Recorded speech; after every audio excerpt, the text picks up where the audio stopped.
sih, beliau nggak ada ngasih tahu kebetulannya, cuma kayak udahlah wawancara gitu. Kayaknya pernah ya. Iya. Oke teman-teman, sebelum kami mulai tanya jawab, gimana kalau teman-teman mulai perkenalkan diri terlebih edukasi. Kalau siswa nggak Kirim aja langsung semua. satu ini nih, satu rekamannya. Iya. Jadi kamu mau sama sendiri. Iya. Baik teman-teman, sebelum kita mulai tanya jawab nih, ada baiknya kalau teman-teman memperkenalkan diri teman-teman terlebih dahulu, mulai dari saudari. Oke, perkenalkan saya Dita Febriana dari Prodi Pendidikan Ekonomi. Saya Dita Febriani dari Prodi Pendidikan Ekonomi. Saya Muhammad Muhammad Al-Fatih dari Prodi Pendidikan Ekonomi. Nah, jadi wawancara kali ini adalah tentang bagaimana pergeseran budaya belajar dan komunikasi di era perkembangan teknologi pada mahasiswa sekarang. Langsung aja tanpa basa-basi lagi kita masuk ke pertanyaan pertama. Teman-teman, dalam kehidupan sehari-harinya kira-kira berapa jam sih menggunakan HP atau alat digital lainnya? Hampir setiap saat kalau saya. Setiap saat ya. Kalau kira-kira dijamkan, kira-kira berapa lama? Kalau dijamkan kira-kira ada sekitar 18 jam. 18.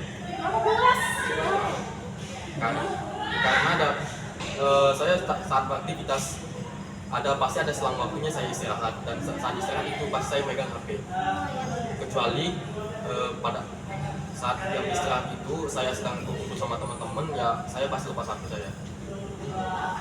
Kalau saya tergantung, kalau lagi kuliah itu biasanya penggunanya lebih kecil daripada nggak kuliah. Kalau nggak kuliah itu mungkin bisa 15 dari 13 mungkin sampai 15, tapi kalau kuliah itu lebih kecil dari itu. Sebenarnya misalnya sih kita tidak menggunakan HP cuma di waktu tidur gitu. Selebih dari itu banyak aktivitas itu menggunakan HP. Sebagian besar waktu yang kalian buang dalam penggunaan HP itu buat ngapain? Apakah belajar atau mungkin hiburan? Tergantung kondisinya. Kalau saat kuliah dipakai untuk belajar, saat mengerjakan tugas dipakai untuk belajar, namun ketika senggang ya pasti untuk hiburan. Ya sih, kalau dari aku pribadi juga kalau nggak ada tugas atau tidak ada kepentingan untuk belajar ya kebanyakan scroll sosial media. Ya jarang, maksudnya menggunakan itu sesuai sih dengan kebutuhan. Jika sudah belajar ya belajar. Kalau memang lagi nggak ada tugas atau apa ya kita gunakan hiburan.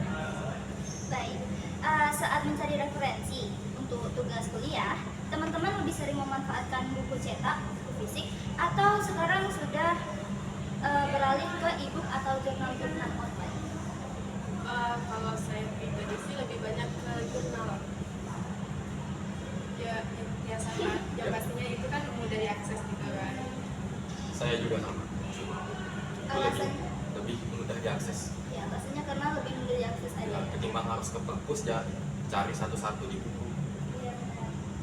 Selanjutnya, teman-teman lebih suka membaca buku fisik atau e-book? Kalau tadi kan dari efisiensinya, kalau ini dari teman-teman sukanya ke yang e-book atau buku fisik?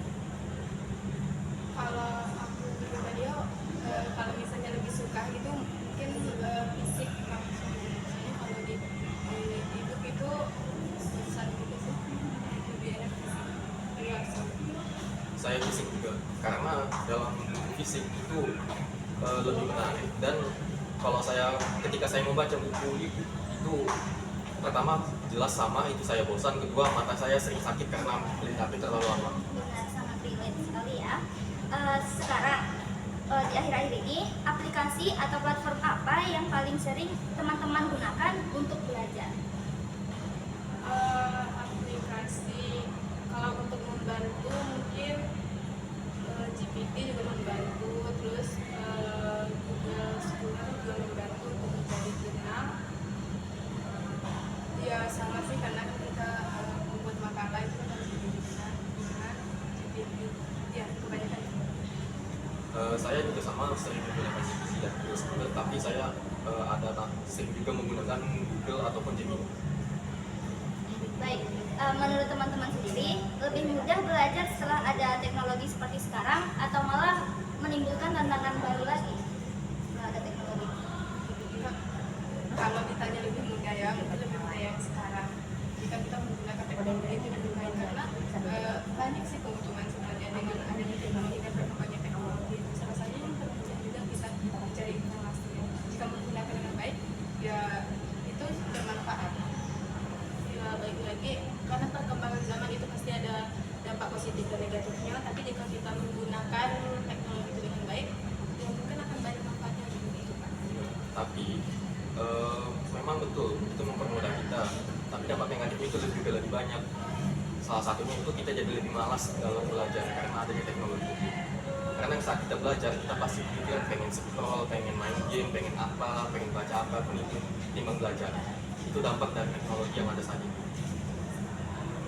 Baik, pertanyaan selanjutnya, bagaimana pandangan teman-teman mengenai penggunaan AI dalam membantu mengerjakan tugas kuliah? Apakah itu mengubah hakikat belajar itu sendiri? Menurut saya sih tergantung orangnya ya. Ada orang yang 100% menggunakan itu, tinggal copy paste masukin ke dalam tugas. Tapi ada beberapa orang yang hanya menggunakan referensi, terus mengubah lagi kata-katanya, terus mengulik lagi apa intinya dan menulis ulang dari sisi tugasnya gitu. Saya setuju sama. Baik, dulu dalam bekerja kelompok, mahasiswa itu kan sering diskusi langsung di perpus atau di kosan teman gitu kan. Nah, sekarang teman-teman gimana? Masih sama aja atau lebih sering diskusi online via WA, Zoom atau yang lainnya? Kalau saya pribadi sih kami tergantung tugasnya, tapi lebih umumnya itu secara online. Tapi tergantung, ada beberapa tugas yang tidak bisa secara online, kami harus bertemu langsung, berinteraksi langsung untuk membahas tugas. Ya kalau untuk saat ini karena kita makan di sana itu lebih sering secara online. Kalau saya seringnya online juga. Baik. Dalam berkomunikasi soal perkuliahan, aplikasi apa yang teman-teman paling sering gunakan dalam berkomunikasi? Berkomunikasi Tapi jelas WA. WhatsApp ya? Ya. Kenapa itu? Kenapa tidak Instagram atau mungkin yang lainnya? karena WhatsApp ini saya lebih gampang ya. Kalau Instagram itu terkadang butuh sinyalnya atau kuotanya yang lebih banyak dibanding WhatsApp. WhatsApp kan cepat gitu.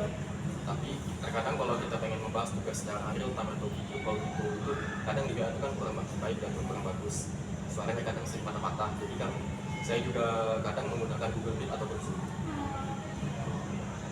Nah, apakah teman-teman merasa bahwa kebiasaan komunikasi lewat chat atau via WA mengurangi kualitas kedekatan atau keakraban teman-teman dengan teman-teman yang lainnya? Menurut saya sih tidak akan mengurangi ya, mungkin akan bertambah. Apalagi kalau kita berinteraksi hanya sekedar bertemu, tapi di sosial media atau di WA atau di sosial media lainnya kita jarang berkomunikasi, mungkin ya cuma hanya sekedar segitu saja. Tapi kalau kita berinteraksi bertemu terus di sosial media juga berinteraksi, menurut saya itu membuat seseorang itu semakin dekat gitu. Ya sih. Ya. Maksudnya kalau misalnya ketemu langsung sebenarnya lebih enak ya komunikasi itu. Ada orang tuh antara di media sosial dan ketemu langsung itu kan beda. Kayak karena sifat ekstrovert seseorang kan beda. Jadi kalau misalnya lebih enak mungkin ketemu langsung aja. Ya, sama. Pernah nggak terjadi kesalahpahaman saat diskusi tentang tugas kelompok lewat chat?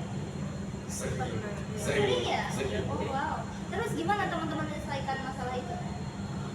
Kalau cara menyelesaikannya itu lebih sering ngomong langsung sih di kelas, atau mungkin langsung ditelepon aja, langsung telepon semuanya, jadi dibahas secara langsung.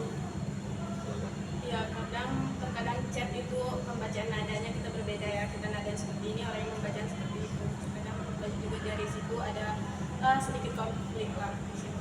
Ya sama sih sama kalau saya pribadi secara langsung. Besoknya lagi secepatnya bertemu kita konfirmasi itu secara langsung mengenai konflik itu. Ketika berada di area kampus, teman-teman sering melihat mahasiswa sibuk dengan gadget masing-masing atau ngobrol dengan orang di sekitarnya. Gadget sih. Gadget ya. Tapi nggak tempat ya sih. Kadang kalau misalkan lagi di jalan ya pasti orang kebanyakan ngobrol. Tapi kalau lagi duduk-duduk gini pasti HP. Kalau lagi di koridor lah, kalau lagi di kayak gini berarti jawaban kalian lebih ke gadget masing-masing. Iya. Masing-masing. Gimana pandangan kalian tentang fenomena itu? Menurut saya sih nggak apa-apa ya, karena juga lagi santai-santai, tapi ya juga tidak selamanya, maksudnya berapa lama kita duduk, berapa lama itu main gadget kan, tidak juga kita harus berkomunikasi juga dengan sekitar. Jadi ya menurut saya lebih menyesuaikan lah kapan kita harus memegang gadget, kapan kita harus berinteraksi dengan orang sekitar. Teman-teman merasa lebih berani bertanya atau berpendapat saat kuliah dilakukan secara online atau saat tatap muka di kelas? Kalau aku pribadi tetap muka ya. Kalau di online itu nggak tahu kenapa kita ngerasa apa ya, kayak nggak ada yang merhatiin kita gitu. Jadi kalau di online pun kalau misalnya ditanya lebih berani mana, langsung ya, karena ngerasa kita lebih dihargai juga dan semuanya itu mendengarkan kita. Kalau aku pribadi mungkin kalau lebih berani itu mungkin online ya, tapi ya di satu sisi kita mungkin juga kalau online itu terkadang tidak efektif antara interaksi kita dengan dosen dan mahasiswa lainnya, tidak efektif. Kalau lebih enak yang mana, itu lebih enak yang offline sebenarnya daripada online. Tapi kalau berani mungkin orang lebih berani online dari Sama. Yang oh iya. Ya, saya lebih suka lebih berani di online, tapi kalau lebih sukanya itu di offline. Apa manfaat terbesar yang teman-teman rasakan dari penggunaan teknologi saat belajar? Yang teman-teman emang benar-benar experience sendiri. teknologi dalam belajar ya, karena ya menurut saya sangat-sangat membantu, karena itu tadi kita mencari informasi atau referensi itu lebih gampang karena adanya teknologi. Ya karena kan kalau melalui teknologi itu apapun itu bisa kita akses dengan cepat. Nah ya kalau misalnya bagi pencarian ini itu sangat bermanfaat. Ya, selain manfaat untuk mencari akses informasi, teknologi bermanfaat untuk kita membuat makalah dan segala macam. Selanjutnya, kalau tadi adalah manfaat atau dampak positif, dampak negatif yang teman-teman rasakan sendiri dari ketergantungan teknologi saat ini apa? Ada tidak? Ya yang pasti ya kita bergantung lah ya pada teknologi, karena ada beberapa misalnya ya kita seperti mencari jurnal tadi ya, kita untuk ke perpus atau ke itu mungkin kita lebih susah, harus pergi ke sana pergi sini. Kalau teknologi kan kita bisa di mana saja mengakses. Mungkin itu lebih tergantung juga ya pada teknologi. Baik, apakah pernah teman-teman ketinggalan informasi karena tidak aktif memantau grup atau medsos? Saya ngasih informasi. Kalau yang ngasih jadi nggak pernah ketinggalan. Kalau pernah iya karena ini ya sinyal, ada sinyal, jadi sedangkan media jadi masuk karena kami dia kendala sinyal tadi juga tidak memantau HP juga, kami datang ternyata tidak masuk. Itu salah satu dampak negatif dari ketergantungan kita ya.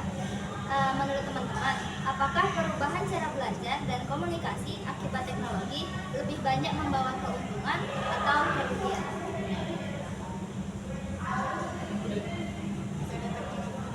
Iya, apakah perubahan cara belajar dan komunikasi akibat teknologi lebih banyak membawa keuntungan atau kerugian? Kalau komunikasi menurut saya itu keuntungannya yang banyak, karena dimanapun kita bisa berkomunikasi karena adanya teknologi. Kalau cara belajar itu mungkin ya keuntungan juga sih, tapi dampak negatifnya juga banyak, tergantung orangnya menggunakan teknologi, manfaatkan teknologi dengan bijak atau tidak. Iya. Bagi Gimana saudara sama? menurut saya secara keseluruhan itu lebih banyak keuntungannya, tapi dampak negatifnya itu juga signifikan. Yang terlihat jelas itu kadang kita kalau menggunakan teknologi itu apa ya, nggak terlalu mengulik apa yang kita dapat dari teknologi, dan kita langsung pakai aja tanpa membaca sama sekali. Bagi saya udah fatal. Ada nggak kira-kira solusi dari saudara tentang hal itu? Solusi dari saya sih nggak ada solusi yang pasti, tapi itu tergantung orangnya masing-masing. Kalau dia memang pengen belajar, dia pasti nggak akan asal-asalan dalam memakai materi yang didapat dari teknologi. Kalau solusi terhadap ya, menurut saya kita tuh harus bijak juga mencari informasi, menyebarkan informasi, karena sekarang kan dengan teknologi juga orang lebih gampang menyebar informasi yang tidak benar. Itu kita sebagai pengguna teknologi juga harus menggunakan teknologi yang baik juga, bijak dan ya itu tadi menggunakannya secara Baik, ada nggak kebiasaan belajar atau komunikasi lama yang teman-teman rasa lebih baik dan ingin pertahankan meski teknologi sudah berkembang?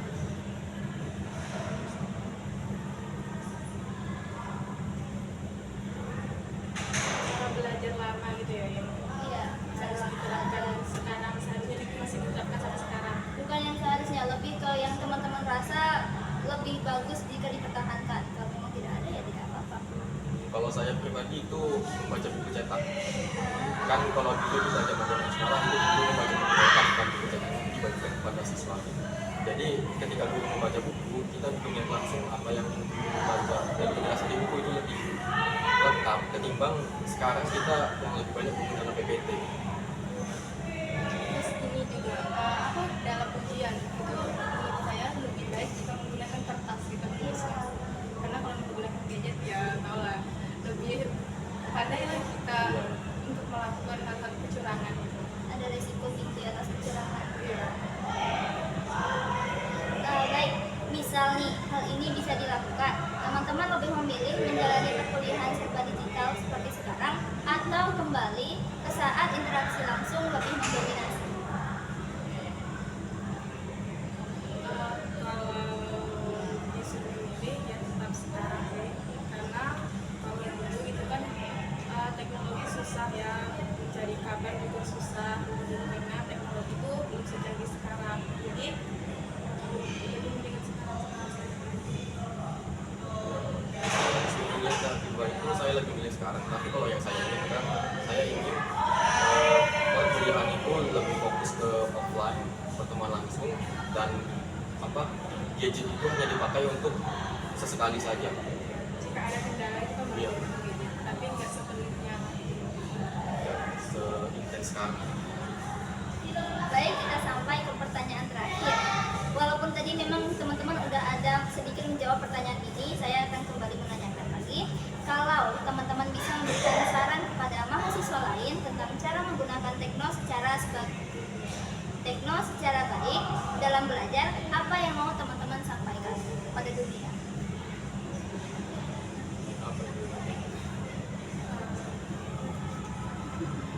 Saran untuk mahasiswa ya dalam penggunaan teknologi, ya saran saya sih untuk mahasiswa, karena kan yang namanya mahasiswa sudah dewasa juga ya, pemikirannya untuk melakukan teknologi seharusnya bisa lebih bijak dan lebih baik dalam menggunakan teknologi ataupun media sosial. Jangan melakukan hal-hal yang menurut saya hal yang tidak pantas dilakukan oleh mahasiswa, apalagi itu di teknologi atau di media sosial, karena itu kan bersifat sangat luas, akan banyak orang melihat hal-hal yang kita lakukan. Iya, terus juga kalau misalnya dalam pembelajaran ya balik lagi kita mahasiswa, kita juga sudah dewasa, tahu yang baik dengan yang enggak, dan kayak misalnya yang kami sama tadi kan komunitasnya dari internet, gadget semuanya, itu kan yang merasa dampaknya sebenarnya itu kita pribadi gitu. Kita nggak paham materi, kita nggak tahu, jadi kedepannya itu sebenarnya tuh yang merasakan dampaknya itu ya diri kita sendiri, jadi lebih bijak dan memikirkan ke masa yang akan datang. Jadi kalau dari saya sendiri, saran dari saya gunakanlah gadget itu sebaik mungkin, karena apa yang kita posting di media sosial itu adalah apa yang akan orang lihat di diri kita sendiri. Jadi kita jangan posting hal-hal yang tidak pantas di media sosial itu. Baik, sesi tanya jawab kita sudah selesai sampai di sini. Terima kasih kepada saudari dan saudara. Semoga sesi tanya jawab kita pada hari ini bisa bermanfaat untuk kita semua. Terima kasih. Canggung banget.